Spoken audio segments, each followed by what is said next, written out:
Hi guys, I hope you're well. Today's vid is in response to a couple of emails I've had from members who are suffering with sort of unaccustomed backache and neck and shoulder pain, etc., etc. Now, that's probably born of the fact that because a lot more of us are having to work from home at the moment, the desks that we use and haven't necessarily undergone the same stringent tests that you might have in an office where you've got occupational health looking after the positioning of all the equipment and that sort of stuff. So what we're going to look at today is just some basic back mobility exercises. Probably the best way to think about this is if we imagine that this is the spine, so the long part of the back, I want you to imagine that the fist is the sacrum, and then that's going to sit into the pelvis just there. Now, what we're going to focus on is trying to get a little bit of movement down here where the sacrum and the pelvis meet. So we've got a little bit of movement there. And then from there, a little bit in lower back, where a little bit of what we call the lordotic curvature of the back is. And then as we run up through the spine, we're going to see if we can get a little bit of rotational movement in there as well. Now, these kind of things, to be honest with you, they're not massively intense exercises, but the value of them is in doing them little and often. So even if you only do each of these exercises for a couple of repetitions or for 20, 30 seconds, the value is in doing them on a regular basis. Now, whether that's first thing in the morning, during your lunch, at the end of the day, or even intermittently if you are working from home throughout the day, the benefit is in the frequency with which you do them. Okay, so let's get going. What we're looking for initially, we're going to start with the knees about hip width apart, and the hands are going to be directly below the shoulders. This is what we refer to as 4-point kneeling. Now, the first exercise I want you to look at for me, if you can, guys, is I want you to exaggerate that little arch in the back and then press up towards the ceiling. And then we're going to bring all the way back down again. So we're trying to bring the belly button down towards the floor, and then we're going to press back up towards the ceiling.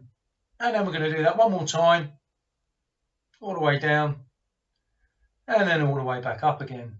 Now, as we come back to neutral this time, what I want you to focus on is the position of the hips or the pelvis here, because we're going to try to hitch the hips up. So we've got a little movement up and then back, and then obviously the opposite side, which you can't see, and then back, and then again, left hip for me is coming up towards the shoulder, and then back, and then right, and back to neutral, and again for the third time, I'm just going to bring it up, and then back, and then equaling it up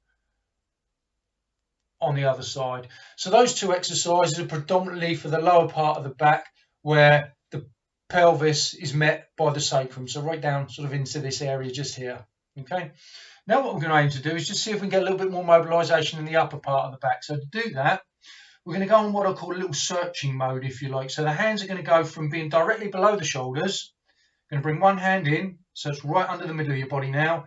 And then we're going to bring the hand over the top, and we're just going to walk around. But as we're walking around, the key to this is to make sure that the hips stay exactly where they are, so that what's actually happening is that each one of the individual vertebrae that run up and down your back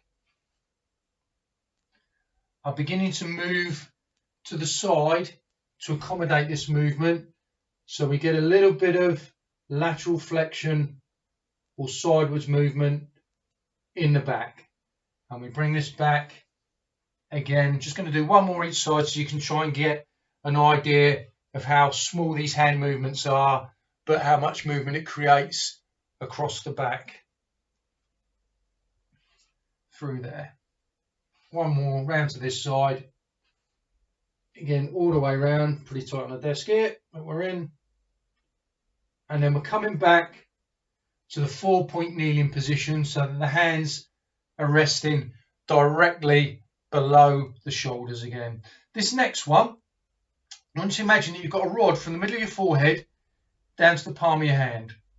And then from the outside of this arm, we're going to begin to rotate, imagining that the hand and the head are fixed by this pole, so the hips stay where they are, and we just rotate up and across. And again, when we come back down, we're following that hand all the way across the other side, just to the elbows meet, and then we're going to come back up to this side. And then as we come back down, we're going to go for the third and final one on this side. So across to the elbows meet, and then back up. Now, just to try and keep things balanced, I'm going to repeat this on the other side. Just got to shuffle forward a bit because I've messed myself up in terms of the desk. So from there, again, hand comes across, out to the side, imagining that the head and the hand are joined by this invisible imaginary pole. We come all the way back down again. We cut across the support arm till the elbows come together, and then we come back out that side again. Way up, lovely, and then back down again. Nice and controlled, trying to keep the movement as fluid as you can. Again, elbows together, we bring it up and we rotate all the way up. I can't remember whether that was 2 or 3. Let's go one more just to be safe. Okay, and then third one. All the way up there. And it comes all the way down. Now from there, again, hands directly below. What we're aiming to do this time is just to draw the knee in towards the chest. So I'm going to start with my leg closest to the desk. Again, we're aiming to keep neutral on that back at all times. I'm just going to bring that knee in, tuck it up, take it back. Because there's a nice stable balance on this one, we can actually alternate from side to side. We're going to bring it in, tuck it up, round that back over, and take it back. Number 2, bring it in, tuck it up under, and take it back. Number 2 on this side, just going to roll that back up nice and round, take it back. Third and final time, comes all the way in, take it back. Last one on this side, again from our neutral, we're going to round the back over and take it back. Now, those are just some basic ones in what we call 4-point kneeling. I'm just going to flip over onto the back now and take you through a couple of others which are quite helpful. From where we are, for those of you that have done the ab work, you'll understand and see this one straight away. But basically, what we're looking for, imaginary arch under the back. We're going to press the pelvis down, so it's into the mat, or the carpet in this case. Then relax, press it down, and relax. And for the third time, we press it down, and then we let it relax. So we create that arch there. And again, that's creating that movement where we're just moving up and down all the time. From where we are there, I'm just going to draw one knee in towards the chest. Once that's in as far as it will come, we keep the lower part of the back on the floor, and we just bring the chest up towards the knee. 2, 3, take it down. And we'll repeat, again, nice, controlled, smooth movement. So it's a good idea if you can, when you're coming up on this one, starting from sort of the neck and shoulders, to try and imagine each one of the vertebrae coming off the floor one at a time.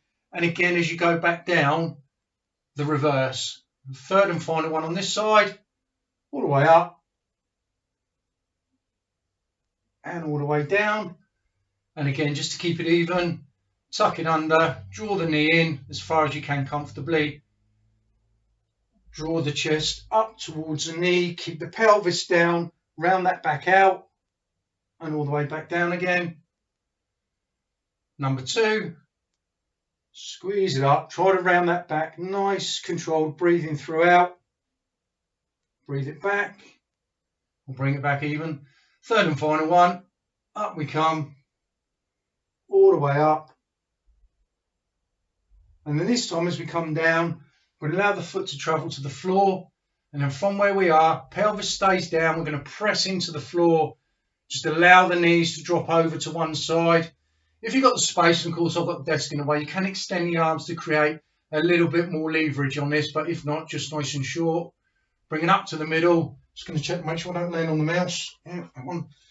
Over to that side, and again, either long lever or short lever, whichever you prefer. So that's one each side. Number 2, again, aiming to keep this part in contact. Number 2 on the other side. Okay. And the third and final one coming up. So again, we're back to neutral. The pelvis is down. We allow the hips drop to one side. This hip stays in contact with the floor at all times. The other one rolls up. We bring it back. And then the final one. Over it goes. and then back up. Right, now, to be fair, guys, it's as simple as that. Now, I think that's taken probably about 4 or 5 minutes to run through on there, but certainly back mobility is very different to back flexibility. Okay, so if anybody wants to run through some flexibility stuff, please feel free to give me a shout. Catch you soon.